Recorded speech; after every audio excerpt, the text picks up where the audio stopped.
lots of you know this story, but when I was about 20, at the end of my second year of university, I went in to see my tutor about what I was going to do in the final year. And he said, right, you're going to do a dissertation, aren't you? A 9-month project where you do all the work over time and eventually, you learn about Napoleon and you get documents translated from the original French and you do all this. And I said, that'll be a disaster. I said, because I'll leave it till the last minute. And he went, no, it'll be fine, you do it. And so I started in September. I started by going, there's 9 months to do this. I don't have to start it yet. And in January, I was like, I probably should start, but that requires work, right? It'll be sorted. I'll get it. 8 days before it was due in, putting it politely, I got a bit worried. And ran to the library, got a load of books, and somehow scraped a pass doing 22-hour days for 8 days. Now, that was the thing, right? There was a goal, there was something going to happen, but there were too many distractions. Football, music, girls, etc. Yeah, they weren't interested, but, It was just too far away. I could forget about it. I'll get round to it eventually. But then one day, it was just there. And the Bible's really clear, and Jesus is really clear in our passage here this morning. One day, the end will come. Either you or I will die. That happens. 1 in 1 people die, right? Or Jesus will return to judge the world he's made. We don't like to think about that, right? We definitely don't talk about it. I'm from the kids, anyway. There's lots of stuff to distract us with. You don't have to think about that. We've got Netflix. Or football, or girls, or whatever. Take your pick. It's a long way off. I don't have to think about that yet. But one day, today or another day, it will be here. And the next few chapters, chapters 24 and 25, Jesus is challenging us to think about whether we're ready for that day. Whether we'll get a pass mark. As we stand before the holy judge who is perfectly righteous and pure. And so Jesus, throughout this passage and the next few chapters, he's saying to us 2 main things. He's saying, don't get distracted by all the other stuff like I did. And don't put it off, get it sorted now. And we've got to get it sorted because one day that day is going to come. And so firstly, Jesus says, it might feel like it's a long way off. It might feel like there's loads of distractions, but don't be fooled. Because what Jesus is talking about here, as Matthew takes us into chapter 24, is straight out of the context of all those last chapters, the ones we've been studying over the last month or so, and even quite a few of what we did before that, before March or whenever. And more immediately, that's the context of what you looked at with Chris last week, that all those woes on the Pharisees. All those woes at the end of chapter 23 on Jerusalem, the Lord crying out, I had longed to gather you like chicks, right? But you weren't willing, and so I'm not going to be able to. And Jesus, verses 1 and 2, just look at what he says. Jesus left the temple, verse 1, was walking away when his disciples came up to him to call his attention to the buildings. Do you not see all these things? Now, it's not that they've not seen the temple before. It's not that they've not been to the temple together before, but it's out of all this context, right? They say, look, how can it be that Jerusalem's going to be wrecked when, look how awesome the temple is? And Jesus says, verse 2, truly I tell you, not one stone here will be left on another. Everyone will be thrown down. You see, they had put all their hope, the Pharisees, the Jewish leaders, the Jewish religiosity of the time that had turned away from the hope. All that hope, they'd taken it from the Lord and they'd put it in the temple. They'd taken it from the reality and put it in the symbol. They'd replaced the symbolism of the temple, that God was present with his people with the actual physical temple. But what Jesus is saying here, look, one day, just as surely as the glory departed from the temple in Ezekiel 10, God's glory would depart from it again, and it would all be smashed. So far, so good, right? It's fairly obvious. Jesus is saying the temple's going to be smashed. And those of you who know a little bit of history know in AD 70, the Romans smashed it, right? So far, so simple. But then it gets confusing, because out of that verse 3, the disciples ask some questions. Look at it. As Jesus was sitting on the Mount of Olives, so they'd walked over the valley and gone up the hill the other side, the disciples came to him privately. So they're looking over the picture of Jerusalem. They know he said the temple's going to be smashed, Jerusalem's going to be smashed. So they're like, tell us, they said. When will this happen? When's Jerusalem going to be smashed, perhaps? And what will be the sign of your coming and of the end of the age? Now, maybe they're just asking one question there. Is this all going to come together? But really, they're asking two questions. When is the temple going to be smashed, that you've said? And what will be the sign of your coming and of the end of the age? There's two questions. Do you see them there? When and what will be the signs of your coming and of the end of the age? Now, here's the question we've got to work out for the rest of this entire passage. Is Jesus answering one of their questions? Two of their questions? Neither of their questions? Both of their questions? Some of their questions? Do you know what the answer to all those questions is? Yes.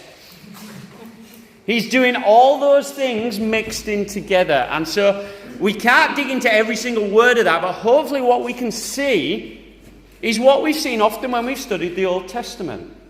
When we look at the Old Testament prophecies, do you remember there's usually a fulfillment straight away? You know, Isaiah says to the people, you're going to get smashed. What happens? They get smashed.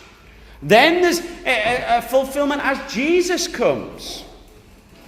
As Jesus fulfills the Old Testament. Then there's a fulfillment for what the life of the church will be like throughout the rest of the ages. Then there's a fulfillment as Jesus returns and brings his people to glory. It's like gradual fulfillment in stages. Different meanings for each one. You see, because everything that's said in verses 4 to 28 that Dawn read us is true in one day sense about what happened to Jerusalem in AD 70 as the Romans smashed it. But it's also true in other senses about the whole of life between Jesus going back up to heaven in the ascension and him returning when he comes to bring about the new heavens and the new earth. Some of the little sections lean heavily, more heavily one to the other, but they're both about both. Now, you don't have to agree with that. There are many Christians and scholars that are cleverer than me. No, all Christians and scholars are cleverer than me, but not all of them agree with me. So if you disagree, that's fine, but here's the thing. Whatever we think about, is it Jerusalem, is it the end of the age, is it this, is it that? None of it changes the main points. So here's one lesson to take away with it. Don't get stuck in stupid debates about exactly what every word means all the time about this. This is not a hill to die on, right? Here's the main point. Here's the main thing Jesus is saying in this chapter. Or this first half of the chapter at least. Don't be fooled. Don't be dragged away. Don't be knocked off course by the distractions that are there to take our eyes off the prize. Whatever comes, stick to Jesus. Keep trusting in him. Flee from sin and run to him. Persevere in the truth of his gospel. Keep living for him. And that's important because he wants to warn us in this passage that stuff is going to happen. Stuff's going to happen to them specifically, but stuff's going to happen to all of us that's going to make keeping on in Jesus hard. He gives us really three different ways that temptation and that squeezing and that difficulty in those distractions are going to come. Here's the first one. He says, don't get dragged away by other messiahs. Look at what he says, verse 4 and 5. Watch out that no one deceives you, for many will come in my name, claiming I am the Messiah, and will deceive many. He says a similar thing in verses 23 through to 28. He says, don't believe the lies. The world, the flesh, and the devil want to tell us that there is life and hope and salvation from physical or eternal death in all sorts of places. If somebody tells you there is life, hope and peace and salvation anywhere but Jesus, as Bing Crosby says in White Christmas, spit in their eye. It's nonsense. Let's be clear. These messiahs, these other claims of trusting the Lord, of hope and life elsewhere, will be believable. Verse 5, he tells us, many will be deceived. He says it again in verse 24, look. False messiahs and false prophets will appear and perform great signs and wonders to deceive, if possible, even the elect. People who seem to be good, godly people will be dragged away, will be tempted, and will actually believe there is life, hope elsewhere, and will turn away from Jesus. That was true for the years up to AD 70 and in the siege of Jerusalem. There were lots of people going on, I'm the Messiah, I can save you. It's true now. Some of us of a certain age remember David Icke, right? Bit of a nutter. His purple tracksuit was magic, apparently.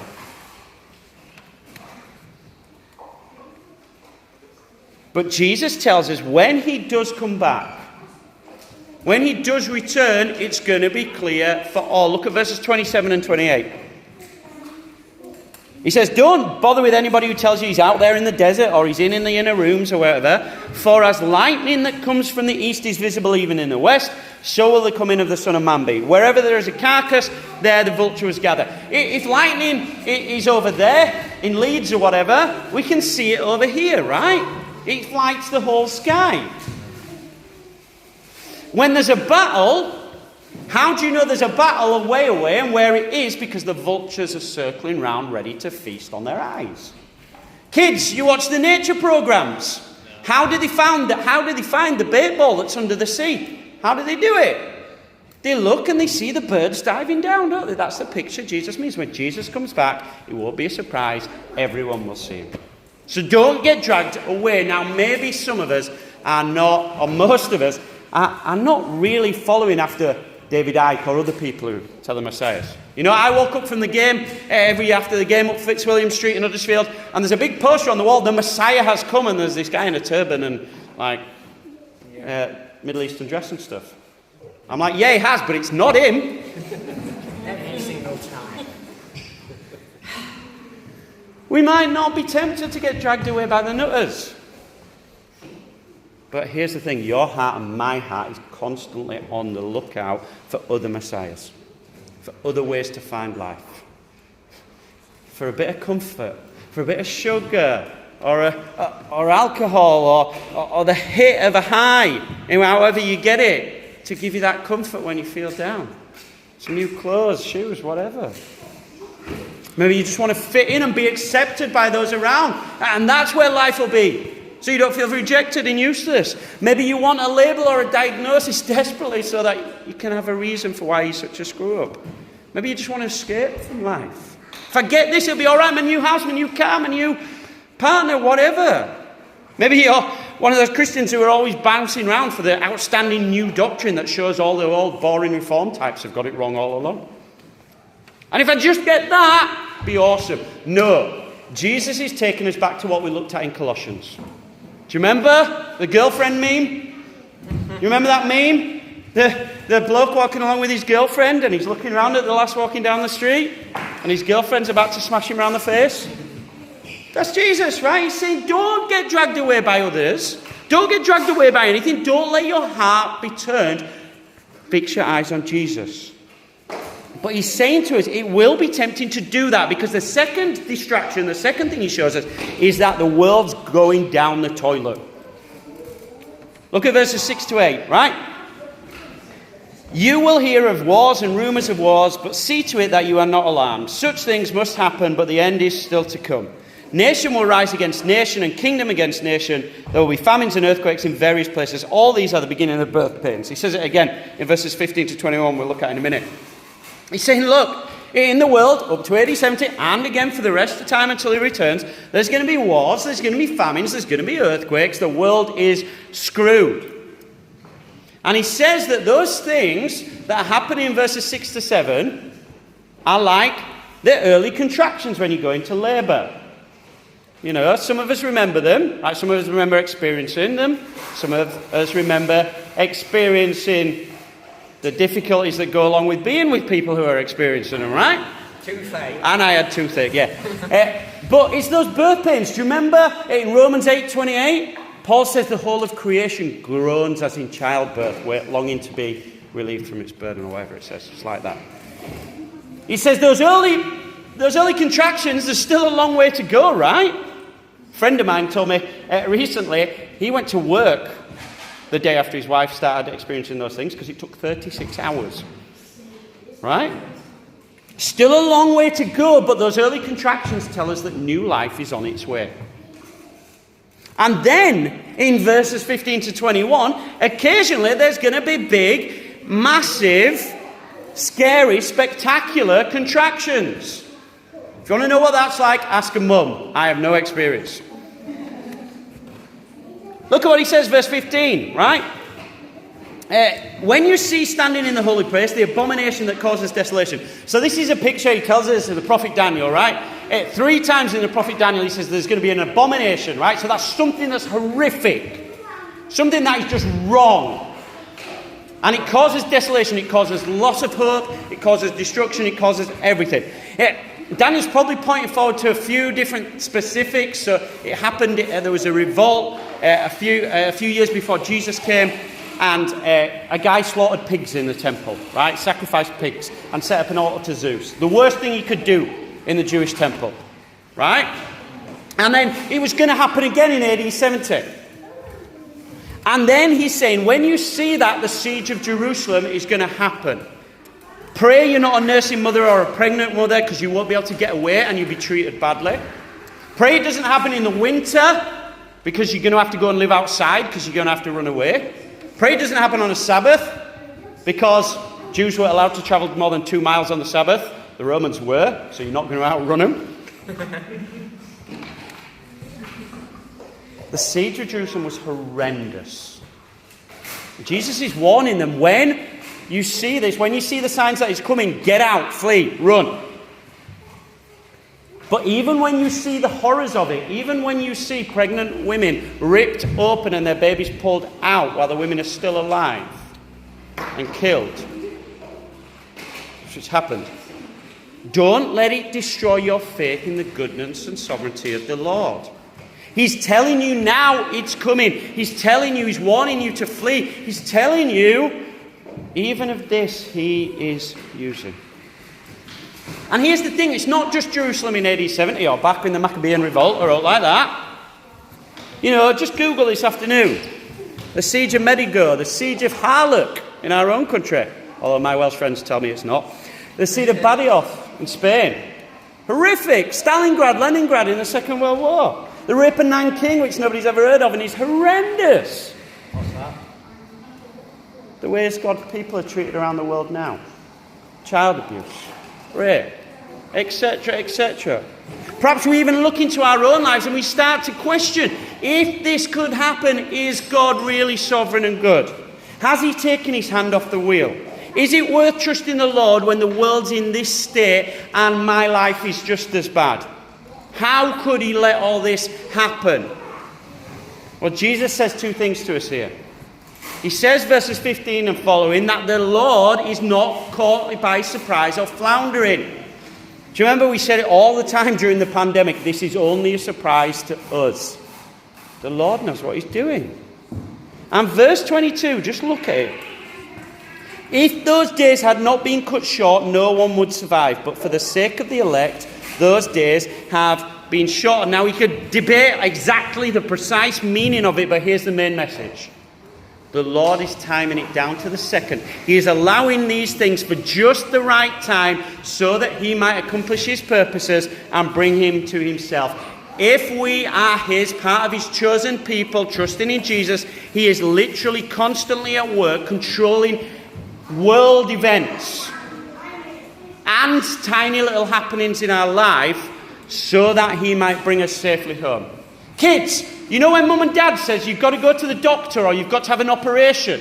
Who likes having an operation? No, it's not nice. You like having an operation, Oliver? Well, good for you. Most of us don't, right? It hurts. The doctor's literally got to cut parts of us out. We hate it. But why do mum or dad or whoever say you need to do it? Because we've got to get that bit out of you because it's bad. So that you might be better. So that you don't die. So that you can live a full life.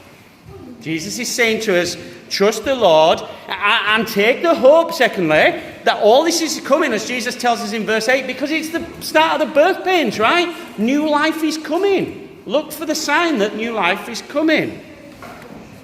But let's be perfectly, brutally honest. Most of us don't believe that. Not when we're getting smashed. Not when it hurts. Never mind the cutting. We don't like it when the doctor says, put this mask on and count back from 100. It's scary, right? We're out of control. We don't know what's happening. We don't believe it. How could the Lord love me and this happened to me? How come my life is such a mess? How come I can't do what I used to? How come whatever? Jesus says, make the choice. It takes action. Trust the one who sees the end from the beginning. Believe the limited evidence of our own. Don't believe the limited evidence of our own eyes filtered through the self-interested motives of our own heart. Someone once said to me, I was talking to him about the First World War. He said, surely a soldier who was there at the time knows more about it than a historian who wasn't there. Or as our good friend Sarah Richardson always used to say to me, you don't know, you weren't there. So who knows more about it? The First World War terrified 19-year-old who saw 20 yards of trench and is remembering it 60 years later through all the things that have happened since, or the historian who spent a lifetime checking his account and someone else's account and someone else's account and the maps and the reports and everything. Who knows more? The guy who can see that much or the woman who can see all of it? Who knows more about your suffering, your situation, the world's suffering and situation? You, who sees that much, or the Lord who's worked out this entire plan for his glory and your good before the foundation of the earth? Jesus is calling us to challenge our own judgment, to look around at the world in our lives and to trust the one who chose us before the foundation of the world, who gave his own son for us and who's working all things to make his people like his beloved son. He who did not spare his own son but gave him up for us all, how will he not graciously along with him give us all things? Remember, Romans says, if God is for us, who can be against us? But that can be difficult to believe, because it's not only the world who's getting flushed, so are God's people. Jesus says the third distraction, the third temptation, is persecution. Look at verses 9 to 14. Then you will be handed over to be persecuted and put to death, and you will be hated by all nations because of me. Imagine that, the entire world hates you. Wow, Jesus. It's not like you've not already told them that already. If the world hates you, do not be surprised. Why? John tells us, they hated me first. Jesus is speaking about what would happen to these disciples, right? They literally ended up nailed to crosses, some of them. They would be handed over to prison and beaten and death. And false teaching and division would occur massively. That's what Jesus says at that time. Verse 10, many will turn away from the faith and betray and hate each other. People in the New Testament would decide it was too much like hard work and jack it in. Just read the rest of the New Testament. That's what the letters are written to tell people not to do. Jesus is telling us the story of the New Testament here in miniature, but he's telling us the story of the rest of the world as well. The story of the church ever since, right? It goes through cycles and ups and downs, but the story is the same. If they hated Jesus, they will hate his people. That's what we saw in 1 Peter, right? And for some folks, it's just not worth it. So some verse 10 will turn away, and some verse 11 will change the message to make it more acceptable to the world in hope of fitting in or avoiding the heat. Or just because there's a few quid or some power or praise in it for them. It's nothing new. Do you remember the parable of the sower, what Jesus said in chapter 13, verse 20 and 21? If I can get it open. Chapter 13, verse 20. The seed falling on rocky ground refers to someone who hears the word and at once receives it with joy. But since they have no root, they last only a short time. When trouble or persecution comes because of the word, they quickly fall away. Jesus is saying, look, forewarned is forearmed. The Christian life is war. The world, the flesh, and the devil are desperate to destroy the church. So if you're in the church, expect trouble. But for those who endure, look what Jesus says, verse 13, those who stand firm to the end will be saved. That doesn't mean you've got to still be alive, as some people believe, when Jesus comes back, else you don't get saved. Nonsense. The end also refers to being dead. Those who keep trusting Jesus, keep believing the gospel, keep living by the power of the Spirit. He says there is this certain hope of salvation and eternal life. Why? Because, verse 14, the gospel is going to be preached to all the world. The very gospel we believe and preach will be heard and believed by every single person who the Lord has chosen in Jesus. He will bring all of his people home from every nation, language, tribe, and people. So Jesus' message to the disciples and to us here is simple. No matter what happens, keep running to Jesus. Don't be fooled. There is life and hope and peace nowhere else. He will bring all of his people safely home. Because he then goes on to answer the disciples' second question. He is definitely coming back, and therefore they and we must be ready. Don't worry, this one's shorter. Now, remember what the disciples asked there back in verse 3, What will be the sign of your coming and of the end of the age? Now, there are whole industries dedicated to answering this question, apparently. There are books, right? Fiction and, more fiction. Just pretending to be fact. There's films, there's podcasts, there's nuclear bunker makers who've based their industry on the wrong interpretation of these verses. But did you notice in the second half of this chapter, the bit Dave read us, that Jesus is perhaps a little more vague with his answer to when he's coming back and stuff than some folks might like him to be. Now, I know in verse 29, he says immediately. But did you notice immediately after the distress of these days? So, the distress of all the time from when Jesus goes back to heaven to when he returns. The church age, right? Immediately, it means when the time is complete. When Jesus is coming back, verse 29, look, and verse 30, everything that gives light in the world, the sun's going to go dark, the moon's going to go dark, the skies are going to go dark, will be darkened because, verse 30, the Son of Man is coming back. The light of the world is coming to reign. Everything else stops shining because he is here. Some, verse 30, will mourn in terror at the prospect of eternity in hell. Some, verse 31, will rejoice because we'll be going home for good. So far, so good, right? Most of us, I think, would be on those lines. But then it gets a bit complicated. Look at what Jesus says, verse 32. Learn this lesson from the fig tree. As soon as its twigs become tender and its leaves come out, you know that summer is near. Oh, well, then we should be watching for the signs, and we know Jesus is coming tomorrow, next week. You know? 1914 people told us. Wow, yeah. 2017 other people told us. The Twin Towers, that was Jesus coming back. Is that what he's saying? No. Because we might go the truth is near, but near is relative, right? There's a rapper. He has a song, and in it is this line, the truth is close like London is to Manchester. So I'm like, we're quite far away then. Like, if he said the truth is close like Salford is to Manchester, right? Yeah, I get that, right? But here's the thing, he's American. So one, we can pretty much dismiss him. No, I'm joking. I'm joking.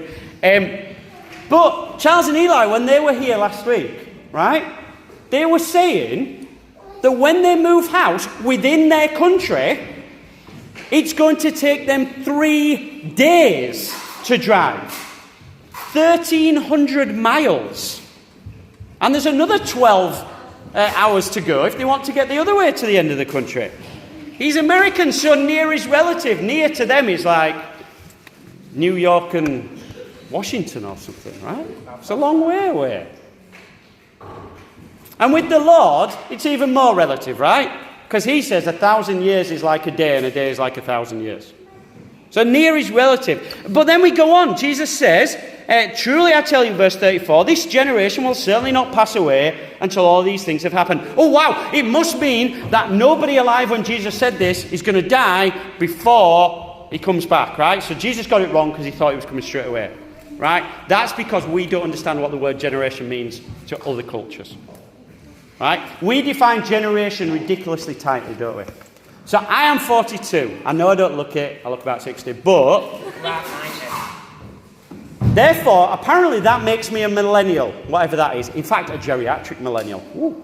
But it makes me a millennial. And therefore, according to all that, I have more in common generationally with my 23-year-old niece than I do with the 44-year-old Generation Xer who was born a few years before me. Right? That's how we think about generations. It's nonsense, right? We want a label for everything. But in those times, a generation could mean a group of people who are all alive at the same time, but often it means a certain type of people. Psalm 14 verse 5 talks about the generation of the righteous, those who love God. Jeremiah 7:29 talks about the generation of his wrath, those who are opposed to God. Certain type of people. And given the context of the last few chapters, with the endless questioning and debates of the Pharisees and the Jewish leaders, I think it's far more likely that Jesus means it in that sense. Especially with the way he's been talking about the persecutions and troubles that will be on his people over the years. Therefore, he means here in these verses that there will be trouble and persecution and opposition and difficulty right up to when he returns. And then, as he's going to say in a couple of weeks in chapter 25, verse 31 and following, he will come back and separate the sheep from the goats. That's what he tells us in 30 and 31. And therefore, the main message Jesus wants us to get here about his return is not when it's going to be. Especially as he tells us in verse 36 that even he doesn't know when it's going to be. In his humanity on earth. Right? Instead, Jesus has a separate, simple message for the disciples and for us here this morning. I am coming back. Be ready. Look how he explains it, verses 36 to 41. He says, no one knows when he's coming back, not even the angels in heaven, nor the Son, but only the Father. And then he talks about Noah. He says, as it was in the days of Noah, so it will be in the coming of the Son of Man. No one knows when he comes back, and so people will just get on with their normal daily lives. Just as when Noah was building his ark, look, a cataclysmic event was going to come, right? The world was going to be flooded. But people just lived like it wasn't. Even though Noah warned them, even though they saw him building his ark, even when 2 of every kind of animal just turned up at Noah's door, people are like, don't think it's going to happen, is it? And therefore, verses 40 and 41, some were safe in the ark, shut in safely by the Lord, and some, all those outside, experienced the power of the ocean of God's wrath crushing them as surely as 3,000 foot of water crushed that submarine last week. So Jesus says to each of us this morning, verse 42, keep watch. Get ready. Sort out the state of your eternal soul. Don't put it off to later. Today might be the day, either because Jesus returns or you get hit by a bus or cancer or whatever. This is the point Jesus is making here, verses 43 and 44. This is not just for old people. I'll sort it out later once I've lived a bit. I'll sort it when I've retired. I'll sort it out when the kids have left. Today might be the day, and each of us will stand before a holy, just, and righteous God who sent his Son to save us from the utter carnage we've made of the world and the life he's given us. God is pure, and we have sinned against him, turning away from him and rejecting his lordship and his love. And so he says, if we carry on with that, he will give us what we want, eternity without him, hell. So let me ask you this morning, are you ready? Whether you're old or young or rich or poor, a good person or a screw-up, however you identify now, Jesus is really clear there will be two types of people on that day. Those who are safely taken home to eternity with Jesus, and those who are left in the eternal misery of their rejection under the just condemnation of the loving God they rejected. That choice stares each of us in the face right now. Life or death? Jesus or self? Heaven or hell? Choose carefully, because eternity is a long time to spend in the wrong place. Jesus says, "Come to me, all you who are weary and heavy laden, and I will give you rest." Will you come this morning? Maybe even for the first time. But before some of us think, well, that's not for me. I trusted Jesus years ago. This is just for people who don't know you Jesus yet. Well, Jesus isn't finished yet. Look at verse 45 and following. Verse 45. Who is the faithful and wise servant whom the master has put in charge of the servants in his household to give them food at the proper time? Jesus is saying, look, I'm going away and I'm leaving you as my servants, my people. Each of us who call ourselves servants of God will give an account of what we have done with what he's given us. We're going to work this out in more details and practicalities next week. But for now, let's say that Jesus' return is supposed to motivate us. To serve him, to serve his people. Not to start doing what we want. To serve and glorify him in everything we do. Not to slack off because it's a long way away yet. But to live as if today is the last day we get to tell others the gospel. The last day we get to serve our brothers and sisters here. The last day we get to love those who don't know Jesus. Because ultimately the good news of Jesus' return is supposed to give us hope. That all will be made right. That justice will be done. That we will finally be safe and secure to enjoy to the full the blessings of life in Jesus. With all his people for all time. And because of that, to endure in the difficulties and temptations and struggles and pain of everyday life. To tell ourselves and one another that Jesus is coming back and that he is truly worth it. For the hope set before us to endure the cross, he's called us to take up, scorning its shame, just like our Saviour did before us, as Hebrews 12 tells us. To grind now, because there will be glory later. Because the glory later is always truly, completely enough. Because that glory is Jesus. Let's pray.